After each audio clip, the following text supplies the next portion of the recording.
La verdad que para nosotros siempre nos genera expectativas las elecciones en México.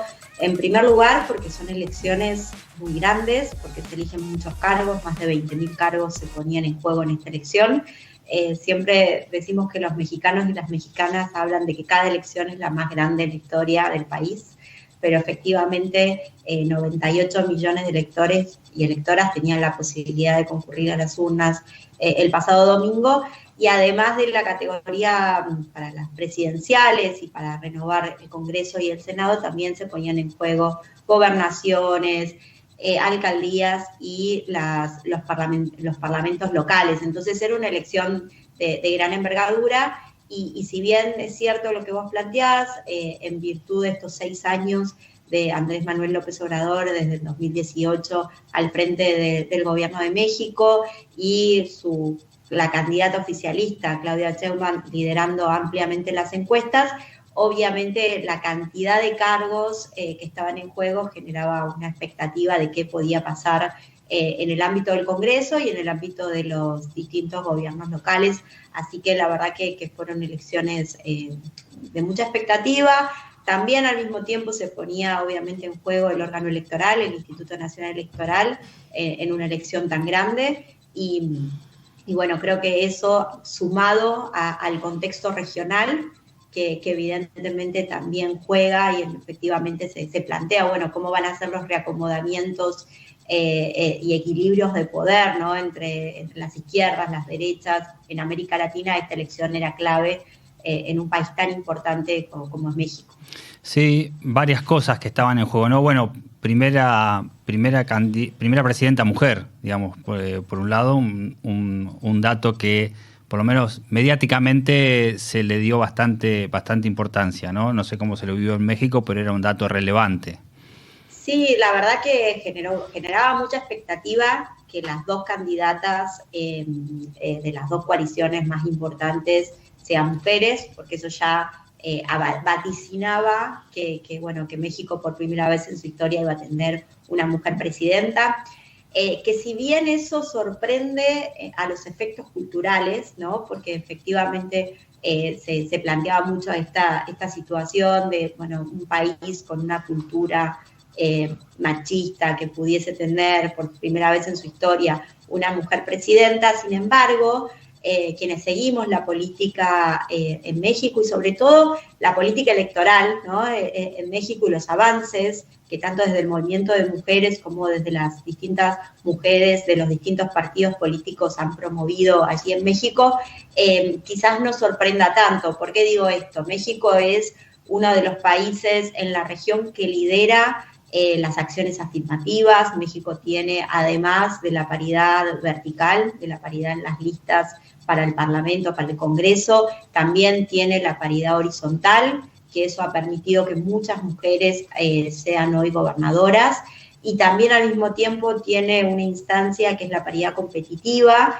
que permite, o no solamente permite, obliga a los partidos políticos a fijar candidaturas de mujeres en aquellos estados donde siempre ganan, donde siempre pierden, y en aquellos estados donde se da una competencia en el plano electoral. Entonces eso también ha permitido que los partidos políticos tengan que readaptarse a esas nuevas normativas. Incluso en la previa a estas elecciones tuve la posibilidad de estar reunida con la presidenta de lo que es el Tribunal Electoral del Poder Judicial de la Federación, o sea, el máximo organismo jurisdiccional electoral allí en México, y que ella nos planteaba las distintas acciones, las distintas jurisprudencias que se ha planteado desde ese mismo órgano, y cómo fue también el proceso de los partidos políticos adaptar internamente sus autoridades de manera paritaria. Esto que quizás al principio costó mucho, bueno, hoy ya es una realidad, y eso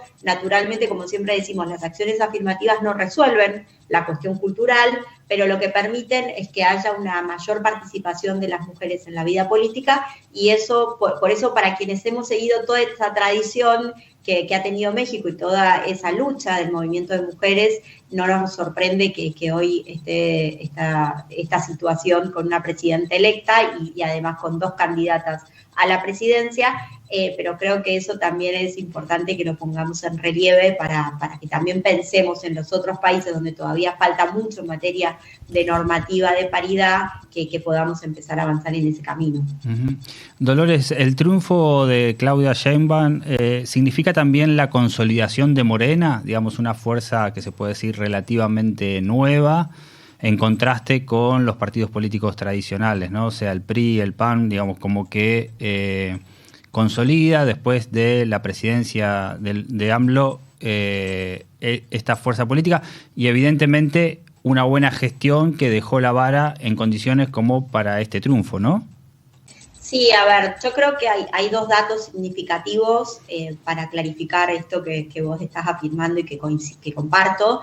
El primero tiene que ver con la distribución a nivel de los distintos estados. Hoy Morena se ha consolidado en 24 de las 32 entidades federativas. Por lo tanto, efectivamente es una fuerza nacional consolidada que está a muy pocas bancas de tener mayorías calificadas. Esto todavía obviamente forma parte de un proceso de cómputos finales, donde seguramente va a haber también unas instancias de impugnaciones por los partidos políticos, y eso va a derivar, ¿no?, en la composición final del Congreso que asuma el 1 de septiembre, pero claramente ha logrado mayorías importantes, ha logrado no solamente Morena mayorías importantes, sino que también los 2 partidos que fueron en la coalición con Morena, tanto el Partido Verde como el Partido de Trabajo, han podido también consolidar mayorías interesantes en relación a la tradición histórica que ambos partidos tenían.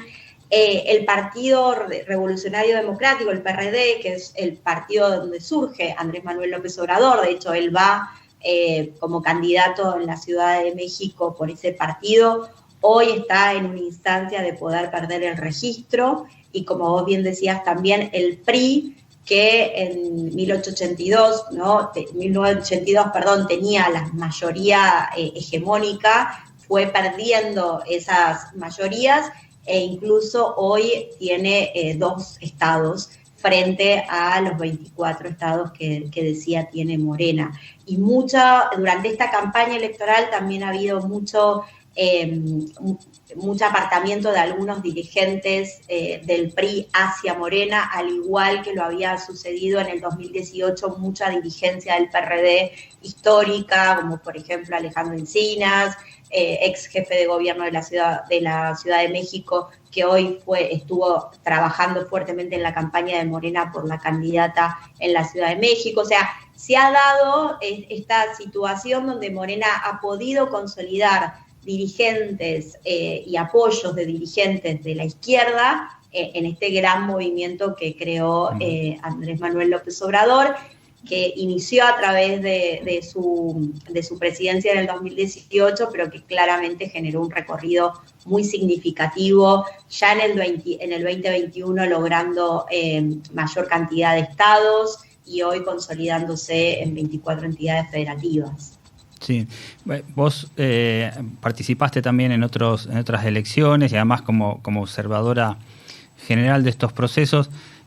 Se notan 2 cuestiones. Una, las fuerzas políticas nuevas, pero muchas veces nutrida por dirigentes que pertenecen o pertenecieron a fuerzas políticas tradicionales.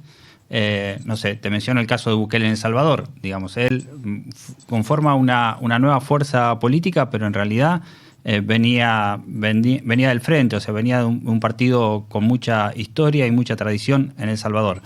Bueno, y podemos seguir mencionando casos. Y fuerzas políticas nuevas con dirigentes que vienen de partidos tradicionales y después los famosos outsiders, ¿no?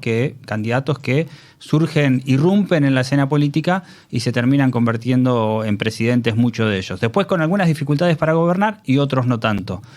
En ese marco, ¿cómo inscribís lo de México, que también es particular? Por esto que mencionabas de AMLO, porque la presidenta electa viene de gobernar un distrito muy importante, con lo cual no es alguien nuevo en la política. Digamos, ¿qué singularidades y qué parecidos encontrás con movimientos que se están dando, te diría, a nivel global, ¿no? Sí, bueno, efectivamente lo que vos marcás es una tendencia. Por ahí dos, obviamente, esta dificultad que tienen los partidos tradicionales de generar conexión con la ciudadanía. Nosotros con una colega, Flavia Freindenberg, estamos coordinando en el marco del Observatorio de Reformas Políticas de América Latina un proyecto que es la Clínica de Partidos Políticos, que trabaja un poco en esa línea de ver qué está pasando con los partidos políticos y su conexión con la ciudadanía, pero también lo que vos marcás, y bueno, el caso de Bukele en El Salvador, el caso también, por ejemplo, de Martín Torrijos, quien deja, digamos, el partido que lo lleva a la presidencia en el 96, el Partido Revolucionario Democrático, y va a las elecciones por una nueva fuerza.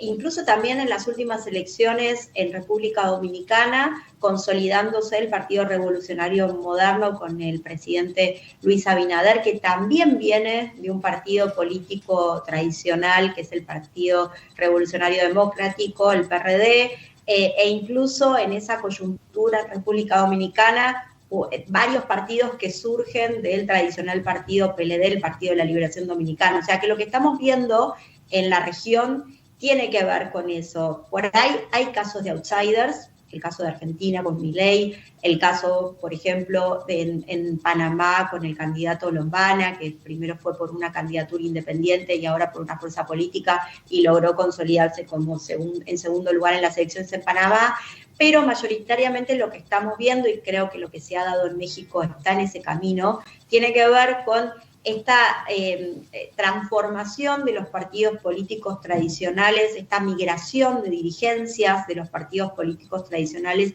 hacia nuevos partidos, hacia nuevos movimientos que evidentemente amplían su base electoral, porque los resultados están a la vista en el plano de México. Claudia pudo ampliar incluso su base electoral y seguramente debe tener que ver bueno, con ya López Obrador planteaba a Morena como una fuerza amplia, ¿no? Como queriendo también captar distintos sectores. Y ahí... Exacto, lo que se muestra un poco son más que partidos, movimientos que buscan conectar con los partidos, con las dirigencias de los partidos, pero también con la ciudadanía, movimientos ciudadanos, organizaciones sociales. Claro, ¿podemos hablar de coaliciones? No. ¿Es una coalición de gobierno o...?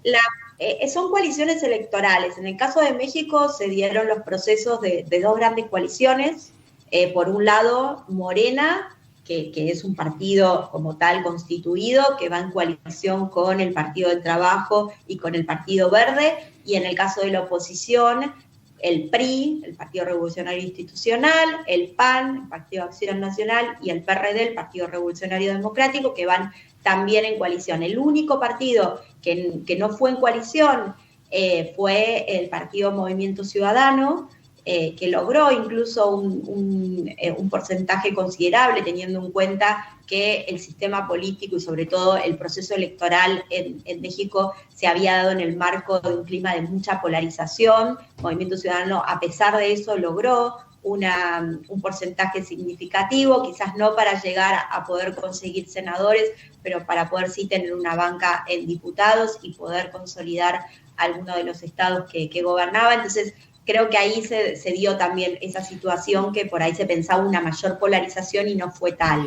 Está bien, pero marcás la diferencia, coalición electoral, no coalición de gobierno. Digo, si tomamos, no sabemos Claudia, pero tomamos la experiencia de López Obrador en el gobierno, digamos, gobernó con Morena. Sí, exacto. Las coaliciones son electorales, simplemente para la alianza que tiene que ver con acompañar la candidatura presidencial. En algunos casos también acompañar las candidaturas en las gobernaturas. De hecho, las dos coaliciones llevaron candidaturas a las gobernaciones en coalición, pero luego lo que tiene que ver con el Congreso, allí cada uno respeta su bancada, porque además, para los que por ahí no fueron nunca a una elección en México, la boleta electoral se vota al partido político. Incluso cuando uno ve, por ejemplo, la boleta presidencial, uno ve los sellos de los partidos políticos y el nombre de la candidata. Entonces, cada candidata está tantas veces en relación a los partidos que la promueven, y eso es un poco lo que se trata de sostener, también efectivamente eso es para un ver poco, cuál es la base del partido político, ¿no? y también es un poco en defensa de los partidos políticos, digamos, eso sostiene en gran medida la fortaleza del partido político. Y sí, claro, porque eso le permite no solamente las diputaciones y sobre todo lo que tiene que ver con los plurinominales, con los que llegan a través de ese listado, pero sino también el financiamiento político y sobre todo el registro, que bueno, para que les den un ejemplo, en el 2018 el Partido del Trabajo, que va en coalición con Morena, estuvo a punto de perder su registro, o sea que la coalición con Morena lo ha fortalecido, y en el caso del PRD, en esta ocasión el resultado electoral no favorable le ha perjudicado y es uno de los partidos que puede perder su registro. Okay. Que dirigentes que pertenecían a fuerzas políticas tradicionales busquen la creación de nuevos espacios y triunfen desde nuevas fuerzas políticas, para vos tiene que ver, o el surgimiento de outsider, podemos verlo también, tiene que ver con el hartazgo social, no sé el caso de México, cierto hartazgo con los partidos tradicionales y la política en general, la política tradicional, y entonces buscan o implosionan esas propias fuerzas políticas y estos dirigentes buscan, digamos, otras vías para llegar al gobierno, ¿no? Bueno, creo que son dos situaciones distintas, ¿no? Una que tiene que ver con la crisis de representación que tienen los partidos políticos hoy, naturalmente tiene que ver con la percepción ciudadana de que esas fuerzas políticas que tuvieron la posibilidad de gobernar no pudieron responder a las demandas que efectivamente los ciudadanos y las ciudadanas expresaban. Y creo que eso es lo que viene moviendo un poco el escenario de pensar nuevas alternativas a la hora de la representación, y tiene que ver también con estos caldos de cultivo que permiten que surjan liderazgos outsiders que traen discursos, por un lado, esperanzadores, de proyectos que, si bien no tienen quizás una instancia real a la hora de llevarlo a la práctica, sí tienen un relato que puede acompañar ese devenir. Por otro lado, creo que los escenarios donde hay dirigencias que se corren de los partidos políticos tradicionales y generan nuevas instancias tienen que ver también con un déficit existente al interior de los partidos políticos de poder traducir lo que nosotros llamamos como democracia interna, ¿no? La posibilidad concreta de dirimir las internas al interior de los partidos políticos, la lucha por los liderazgos, los acuerdos de cúpula.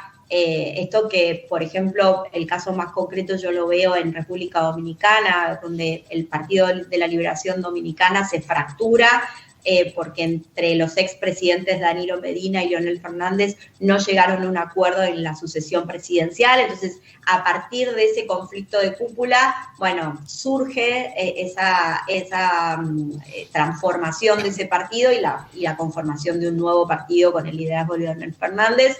Pero creo que tiene que ver, por un lado, con esas disputas internas que generan nuevos partidos a partir de las militancias y las dirigencias de los partidos preexistentes, y por otro lado, esta oportunidad que se da del surgimiento de nuevos liderazgos outsiders en virtud de una ciudadanía que, al no haber podido resuelto con las dirigencias tradicionales, tanto de la derecha como de la izquierda, bueno, apuestan a estos liderazgos disruptivos. Creo que son esas dos instancias las que hoy están en juego en la región. ¿Estaba en juego también, o por lo menos se percibía así, el electorado percibía, estaba en juego la posibilidad de una reforma constitucional, o eso no estaba tan presente en la agenda de campaña? Bueno, a ver, yo creo que en el caso de México, diría que hay algunos factores que pueden explicar el resultado electoral. El primero tiene que ver con que la campaña, naturalmente, de la oposición, evidentemente, no perdió en la ciudadanía. Yo tuve la posibilidad, por ejemplo, de conversar con un dirigente, el coordinador nacional del Partido Movimiento Ciudadano, Dante Delgado, y él nos decía, la consigna de la oposición que tenía que ver con democracia y autoritarismo, evidentemente no fue algo que la ciudadanía percibió como cierta, como válida, en el sentido de que naturalmente la ciudadanía priorizó otras demandas y otras políticas y no visualizaba el riesgo de las instituciones. o si las visualizaba no estaban entre sus prioridades. Y creo que ese por ahí fue el principal error de la estrategia electoral de la oposición. Al carecer de una identidad común, porque recuerdo, PRI, PAN, PRD vienen de tradiciones ideológicas, históricas muy distintas, partido de centro, de izquierda y de derecha, todo en una misma coalición. Al no tener, digamos, una unidad en la estrategia comunicacional, se planteó esta idea de todo junto frente al avasallo de las instituciones. Y evidentemente eso no permeó en la ciudadanía. Sí estuvo muy claro, y creo que eso va a ser el principal desafío por parte del gobierno, pero al mismo tiempo también por parte de la oposición. Andrés Manuel López Obrador planteó, y Claudia como candidata, cuál es el famoso plan C de este nuevo sexenio. Por lo tanto, la ciudadanía en algún punto conocía de primera mano, previo al resultado electoral, cuáles eran las reformas que el gobierno planteaba de cara a este nuevo sexenio. Básicamente, ¿a qué apuntan esas reformas? Bueno, la primera tiene que ver con reformas al Poder Judicial. Andrés Manuel López Obrador fue muy explícito en la posibilidad de que los jueces y las juezas se elijan de manera directa. Otras cuestiones tienen que ver con reformas electorales, y allí también entra la cuestión vinculada a ciertas instituciones autónomas fijadas por la Constitución, o sea, también la posibilidad concreta de que haya reformas de algunas instituciones autónomas del sistema político mexicano, y también algunas cuestiones vinculadas a la energía. O sea, hay varias políticas, creo que son 20 puntos los que se plantearon en ese famoso plan C. Por lo tanto, ahora hay que esperar a ver si efectivamente el gobierno va a tener mayorías propias o con aliados, pero lo que sí creo quedó en claro es que no es, fue una política, o por lo menos un plan de gobierno muy planteado y anticipado en la propia contienda electoral. Ahora, por lo que decís, lo que pesó en la campaña fueron otros clivajes, no fue el tema de la reforma. ¿Cuáles fueron esos 2 o 3 cuestiones así salientes que vos pensás estaban en juego en esta elección? Bueno, en primer lugar, creo yo que si bien México no creció a las tasas anteriores o prepandémicas, en un contexto donde la región y el mundo, a partir de la pandemia y a partir también del conflicto, ¿no? Del conflicto armado entre Ucrania y Rusia, México pudo lograr una cierta estabilidad económica, y eso no es menor en ese contexto. El segundo punto tiene que ver con las transferencias directas de ingresos. Evidentemente, una gran parte de la población que no recibía anteriormente transferencias directas, ya sea de adultos mayores, de personas con discapacidad, de personas con distintas necesidades económicas, tenían ese recurso. Y por lo tanto me parece que la cuestión, evidentemente, la cuestión económica, como en muchos de los casos sucede en nuestra región, pesó mucho, y evidentemente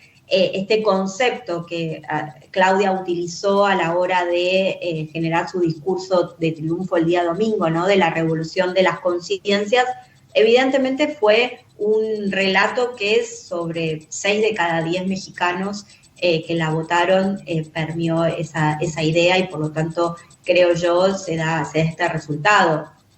Hay algunas especulaciones o cierta polémica en torno a la posibilidad, se hablaba en la campaña, de que una presidencia de Claudia generara lo que en Argentina podríamos llamar el doble comando, ¿no? Que estuviera gobernada en realidad por AMLO. Eso es así. Bueno, ella se defendió, dijo, bueno, sacó a relucir un poco su experiencia como alcaldesa, su cuestión también profesional, ¿no? Física, las maestrías que hizo y demás. Digo, nunca tuve al presidente atrás mío diciéndome lo que tenía que hacer. Un poco ese fue el debate, pero ¿cómo ves esa situación? Porque bueno, ¿cuál es el destino de AMLO también, ¿no? Digamos, ¿cuál es la participación que va a tener en el próximo gobierno? Bueno, eso creo que naturalmente lo vamos a ver en el andar, ¿no? Es muy difícil anticipar. Yo creo que sí. A ver, por lo que planteó Andrés Manuel López Obrador, él dijo que se iba a retirar. Es cierto que la particularidad del sistema político en México, a diferencia de muchos de nuestros otros países de la región, hace que el presidente no pueda ocupar ningún otro cargo luego de ser presidente, y ese no es un dato menor. Sin embargo, por el otro lado, es cierto el liderazgo de Andrés Manuel López Obrador sobre todo el movimiento, ¿no? Entonces me parece que en ese sentido va a ser un desafío seguramente para Claudia fijar en primer lugar su nuevo gabinete, sus políticas iniciales de gestión, también la decisión de cómo gobernar, ¿no? De la forma en la que va a gobernar, de las alianzas que va a generar, si es que las requiere a la hora de generar gobernabilidad, tanto en el Congreso como en el Ejecutivo. Creo yo que ella sí, y coincido que tiene mucha experiencia. Ustedes me mostraban una foto en estos días de una marcha que ella había participado. Ella viene de ser una dirigente. En el 91, ¿no? Como en defensa de la democracia, sí. Ella fue dirigente estudiantil en la universidad, peleando por la gratuidad en la educación superior. Y bueno, y viene con una trayectoria de formación de partido, de gestión.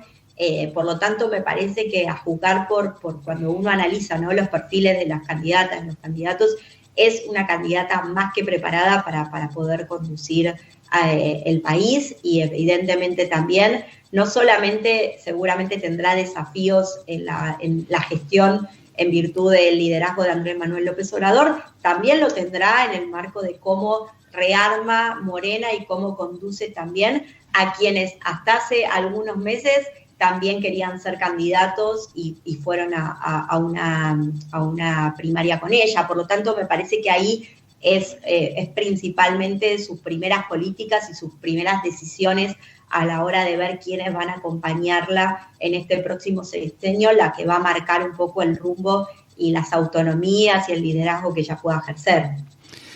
Sí, es importante lo que mencionás, este recuerdo del 91, Claudia como militante estudiantil, porque pareciera que eso va un poco a contramano de lo que sucede en otros lugares del mundo, en el sentido de que no se premia la política profesional, la militancia a nivel estudiantil, después una candidata profesional que con un recorrido académico interesante y su gestión también al frente de las ciudades, digamos, como estando con una carrera política profesional, cuando en otros países esas cuestiones te encasillan dentro de la política tradicional a la cual se rechaza, ¿no? Entonces, ahí me parece que es otro caso. Sí, por supuesto. Yo creo que no es menor que ella sea una mujer.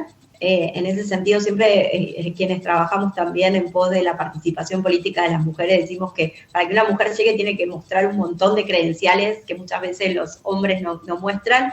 Y bueno, ella tiene una trayectoria muy importante para mostrar. Evidentemente también su trayectoria le sirvió para diferenciarse de los candidatos que competían a la presidencia, las candidatas que competían en la presidencia, y efectivamente eso me parece que le permite hoy plantarse desde un lugar con muchas herramientas para gestionar, ¿no? Me parece que en ese sentido uno puede pensar que ella va a tener muchas más herramientas para poder conducir este nuevo sexenio, que quizás actores que vienen outsiders de la política, que no conocen el sistema político y que tampoco conocen a los actores políticos, porque como vos bien decías, la oposición son partidos políticos que vienen con mucha trayectoria en el sistema político mexicano. Por lo tanto, es importante también que la presidenta electa también conozca a esos actores y pueda también tener un diálogo con esos actores para poder llevar adelante las políticas públicas que digamos, que su gobierno, interpretando la voluntad popular de las urnas, quiera llevar adelante. No puedo no preguntarte por dos cuestiones, me parece centrales. Una tiene que ver con la violencia política, la violencia del narcotráfico en la política. Nos enteramos acá de asesinatos de candidatos en algunas comunas. ¿Cómo viste, por un lado, digamos, esa penetración de la violencia en la contienda política y en sentido histórico, ¿no? Digamos, ¿cuál es la tendencia? Si empeora, si está igual, si notas alguna mejora en ese sentido. Y por otro lado, también, como observadora electoral, México tiene una tradición también de denuncias de fraude electorales. Las dos cuestiones me parece que también estaban en juego en esta votación, ¿no? Bueno, a ver, el primer tema, el de la violencia, es un tema que preocupa y mucho, no solamente en México, si bien es cierto que, bueno, quienes pudimos observar también elecciones anteriores en el país, sabemos que no es un tema nuevo, que es un tema que lamentablemente acecha a las elecciones y a los procesos políticos en México desde hace mucho tiempo. En esta elección particularmente, según datos de votar entre balas, hubo previo a la contienda, previo a las elecciones, 105 candidatos amenazados, 31 candidatos asesinados, a quienes después se le sumó un candidato alcalde en Guerrero asesinado en pleno mitin electoral 2 días antes de las elecciones, y una alcaldesa en Michoacán el día posterior a la elección. Por lo tanto, son datos que asustan, ¿no?, a la hora de pensar el sistema democrático en la región. Y lamentablemente uno, cuando sigue observando elecciones, ve los casos de Ecuador, Paraguay, que están también empezando a sufrir este flagelo de la violencia en el marco de las elecciones. En el caso de Ecuador, tan significativo como que un candidato presidencial haya sido asesinado semanas antes de las elecciones. Por lo tanto, la verdad que es un tema ¿Ves el riesgo de que Argentina pueda empezar a pasar algo parecido o algo incipiente también? Yo creo que lamentablemente no hay ningún país en la región que esté ajeno a este flagelo, porque la verdad este es un flagelo que trasciende las fronteras. Lo que creo que es muy necesario por esa misma razón es poder articular políticas entre los distintos estados de nuestra región para poder gestionar políticas que puedan resolver un problema que es inevitable, que es imposible que lo resuelva un solo país. Entonces me parece que no es, por suerte, no estamos en ese contexto, por lo menos en los procesos electorales no hemos tenido esas situaciones de violencia política. Sí hay una violencia política verbal, una violencia política en redes sociales cada vez más creciente, estos discursos de odio que también están creciendo y mucho, que obviamente son antesala de contextos de mucha y alta polarización, pero por suerte en la Argentina no tenemos aún estas situaciones que sí se viven en México y que obviamente condicionan el proceso electoral. En el caso de México también hubo muchas candidatas que desistieron de sus candidaturas por amenazas, mucha dificultad también a la hora de los partidos políticos poder generar reemplazos. Y sí, lo interesante para resaltar, o sea, no discriminan partidos políticos, porque la verdad que cuando uno analiza los datos, por ejemplo, de votar entre balas, de amenazas, asesinatos, son de todas las fuerzas políticas. Entonces, en ese sentido, sí es algo que preocupa. Por suerte, la ciudadanía se salió a votar. Por suerte, el día de la elección no hubo incidentes de violencia y eso también ayuda a que efectivamente la ciudadanía sienta más tranquilidad a la hora de ir a ejercer su derecho al voto. Entonces me parece que es un tema que sí está enmarcado en ese contexto.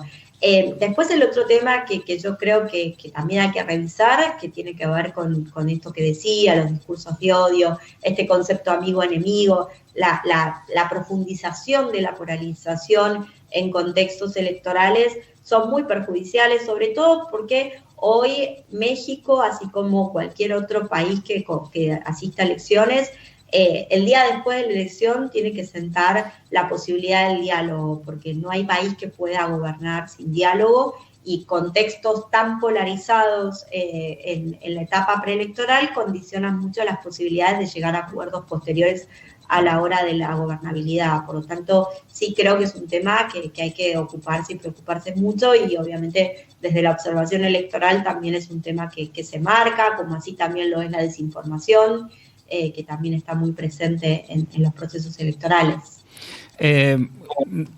Creo que la elección de México llamó mucho la atención, corregime si no es así, porque, bueno, en el mundo vemos el avance de la extrema derecha, ¿no? Algunos para la derecha ultra, la derecha extrema, la derecha radical, con sus diferencias, pero a nivel global un avance importante. Bueno, en Estados Unidos, ahí pegado está lo de Trump y Biden, ¿no? Si querés, si no venimos más acá, lo que fue en Brasil, Bolsonaro-Lula, que varios de estos dirigentes cuando gobernaron después perdieron, caso Trump-Bolsonaro, pero dejaron el país dividido. No es que perdieron, digamos, de una forma abrumadora, sino que por poco margen los países quedaron divididos. De hecho, Trump vuelve a ser candidato. Bueno, la situación por ahí de Brasil es distinta, pero ahora tenemos las elecciones europeas, donde la extrema derecha parece que va a pesar fuerte. Por eso creo que se miraba a México como, digamos, en este caso no sé cómo viste, si existía esa amenaza también o no. Y bueno, nada, el auge de la parte liberal frente a cierto progresismo o cierta centroizquierda, ¿no? Sí, a ver, lo que vos planteás es un clima de época. Lamentablemente el surgimiento de actores de extrema derecha aquí en la región, y que sobre todo, a ver, cuando hablamos de extrema derecha no estamos hablando solamente de dirigentes, que es un poco el caso que vos planteás de Trump en Estados Unidos o de Bolsonaro. O sea, esos dirigentes trascendieron, perdieron elecciones, pero sin embargo cimentaron en sus electorados este tipo de discursos, ¿no? Que siguen esta idea de que para el votante de Trump, Biden no ganó de manera transparente la elección, como para el votante de Bolsonaro, Lula tendría que haber seguido preso y no podría haber ido a elecciones. O sea, estos conceptos están muy arraigados en esos electorados y por lo tanto van generando ese crecimiento que se va solidificando, ¿no? El problema de las extremas derechas no es tanto el momento de auge, sino cuando empieza también a naturalizarse, ¿no? A ese discurso naturalizado en la población. Y obviamente el proceso electoral que inició ayer en Europa y que concluye el día 9, el día domingo, también vemos cómo se calcula que entre 7 y 9 países de la Unión Europea puede ganar la extrema derecha, incluso que la extrema derecha pueda, si no generar el consenso del nuevo gobierno, por ahí sí tener posiciones en aquellos puestos clave de la Unión Europea. Entonces, obviamente, eso sumado en la región a lo que pueden ser las elecciones en Estados Unidos, complejiza. Pero en el caso de México yo diría que no había un discurso específico o candidaturas específicas de extrema derecha. No se descarta que puedan surgir, sobre todo en virtud de el hecho de que esta coalición de centro-derecha haya tenido malos resultados, puede naturalmente devenir en que haya en los próximos años el surgimiento de alguna fuerza que represente a la extrema derecha. Me parece que estuvieron mucho más atravesados esta coyuntura electoral por otros temas en la agenda. Creo que incluso diría que el único tema que estuvo en agenda en el plano de lo que es la política exterior fue el tema de los migrantes.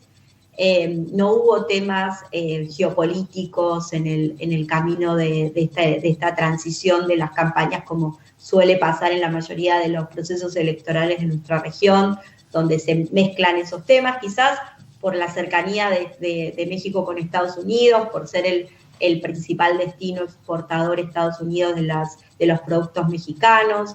Por distintos factores, fue una elección que estuvo mucho más centrada en la dinámica interna, ¿no? Por un lado, las políticas que podía mostrar de éxito el gobierno de Andrés Manuel López Obrador y el discurso mucho más anclado en el avasallamiento de las instituciones que planteaba la oposición. Quedó saldada, recién mencionabas, la postura frente o el debate en torno a los migrantes. ¿Qué peso tuvo eso y cuáles eran las posturas? Bueno, a ver, el problema de la migración en México principalmente tiene que ver con cómo resolver lo que tiene que ver con el Centroamérica, ¿no? O sea, el gobierno de México, sobre todo, bueno, a través de su secretaria de Relaciones Exteriores, Alicia Bárcena, estuvo trabajando fuertemente este último tiempo en la recomposición y acuerdos, sobre todo con Guatemala, con El Salvador, con Honduras, para poder tener una articulación con los Estados Unidos en materia de migración, pero al mismo tiempo que esa misma articulación que se da entre Estados Unidos y México pueda tener la propia articulación entre México y sus vecinos del sur, porque naturalmente ahí está el principal factor. no existió la dinámica de esta campaña electoral como si, por ejemplo, aparece en Europa muy, muy fuertemente. Claro, por eso te preguntaba, actores políticos que están a favor de la migración y actores políticos que están en contra de la migración. Principalmente lo que tiene que ver es cómo se traduce ese acuerdo que lleva adelante Estados Unidos con México en la posibilidad a la vez de que México genere acuerdos con sus vecinos del sur. Claro. Bueno, y la posibilidad de un Trump presidente, ¿veías que tenía cierto peso en la conversación política mexicana o no?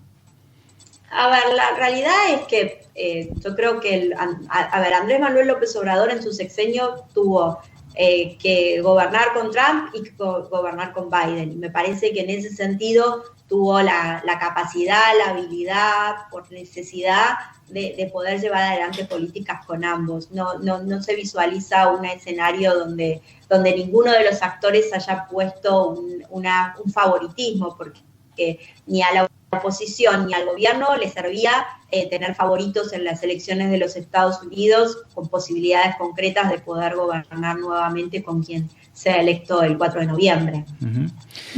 Ya, Dolores, agradeciéndote por esta larga conversación, muy interesante, y un poco apelando también a tu mirada como observadora. En este año creo que hay muchísimas elecciones. No sé si me equivoco, en el 50% de los países creo que van a estar en elecciones durante este año del mundo. ¿A qué cosas pensás que hay que prestarle atención? ¿Qué cosas estás viendo y a qué cosas hay que prestarle atención? Recién mencionábamos lo de la Unión Europea, el avance de la extrema derecha. Pero bueno, ¿cuáles son las 2 o 3 cuestiones que vos decís, bueno, qué cosas están en juego, qué cosas están, cuáles son el clima de época, las distintas oleadas, para dónde se está moviendo el clima electoral? Bueno, sí, es cierto que en particular América Latina cierra este 2024 con un gran ciclo electoral que inició en el 2020 y que se profundizó en el 2021, donde ya todos los países de la región van a haber ido a elecciones presidenciales. Por lo tanto, este año, sobre todo, como decía, este mes fue muy intenso en el plano República Dominicana, Panamá, México, anteriormente El Salvador, y ahora con las elecciones del 28 de julio en Venezuela y cerrando el año las elecciones presidenciales en Uruguay. Por lo tanto, sí hay muchas elecciones y además son elecciones donde efectivamente puede haber cambios de rumbo. El caso de Venezuela todavía es una incógnita, pero el caso de Uruguay, según las encuestas, puede haber altas chances de que el Frente Amplio recupere el poder allí en Uruguay. Por lo tanto, todavía hay un escenario donde se puede dar una nueva recomposición en materia electoral, en materia política en la región. Yo creo que hay temas que están en agenda, que tienen que ver principalmente con esta idea de que los gobiernos respondan a las políticas, de cómo los gobiernos, las candidaturas pueden luego electas poder traducir las promesas de campaña en políticas públicas, ¿no? Ese sería como el principal factor a ver, porque efectivamente ese es el factor que va a permitir o no que las expectativas ciudadanas puedan consolidarse y que la frustración no llegue, que es lo que vemos que vino pasando en muchos de los países de la región, el caso de Boric, el caso de Xiomara Castro en Honduras, todavía un contexto muy difícil para Petro en Colombia, o sea, podría poner el caso muy significativo de Castillo en Perú. ¿Cómo se puede traducir esas promesas y esa expectativa tan grande que tiene la ciudadanía respecto, en principal, a la redistribución y a las políticas de bienestar en políticas públicas que puedan cumplir con esas demandas? El segundo punto tiene que ver con la gobernabilidad, con efectivamente quizás candidatos que llegan al gobierno sin los apoyos suficientes para poder llevar adelante esas políticas. Lo vimos en el caso de Ecuador, primero con Lasso, ahora con Noboa, y por lo tanto, como última instancia, me parece que es muy importante también empezar a pensar cómo podemos también resignificar en procesos electorales algunas tendencias que son muy contrarias a los procesos democráticos, que tienen que ver con la violencia, con la desinformación, Y por última instancia los procesos de judicialización que también obviamente tienen un impacto en los procesos electorales. Pero creo yo que lo que hay que ver principalmente, además del reacomodamiento de los distintos actores en los equilibrios regionales, me parece que tiene que ver con cómo esos candidatos, esas candidatas que son electos y electas por los ciudadanos pueden traducir las promesas de campaña en políticas públicas que cumplan con las expectativas de los ciudadanos, para evitar esto que decíamos al principio, caer luego de esos procesos en procesos de outsiders y de candidatos que vienen con discursos esperanzadores, pero poco probables de llevar a la práctica. ¿Crees también, como mencionan algunos politólogos, hace poco en un artículo también del País, que mencionaban, bueno, ya no es entre derecha e izquierda la disputa, no es entre democracia y autocracia, sino más bien entre cosmopolitismo y etnocentrismo? Un poco la discusión que se está dando en algunos países. ¿Crees que eso es una buena forma de describir lo que está pasando a grandes rasgos a nivel global? Bueno, yo creo que, a ver, es cierto que hay algunas, primero, yo creo que las extremas derechas son muy heterogéneas y eso es algo que también hay que verlo. Nosotros vemos por ahí las izquierdas más homogéneas y las derechas clásicas muy homogéneas y por ahí el desafío que representan estas extremas derechas es su heterogeneidad. O sea, en Europa, para no ir tan lejos con esta elección que está circulando ya, que está en proceso, hay derechas que en principio eran extremas derechas que venían con la idea de apoyar el Brexit y promover que sus propios países salgan de la Unión Europea, y hoy vemos que la mayoría de las extremas derechas se han normalizado en una idea de no salgamos de la Unión Europea, quizás con el ejemplo de Gran Bretaña, pero también hay extremas derechas pro mercado y hay extremas derechas pro Estado fuerte, proteccionista, hay extremas derechas laicas, hay extremas derechas ultrarreligiosas.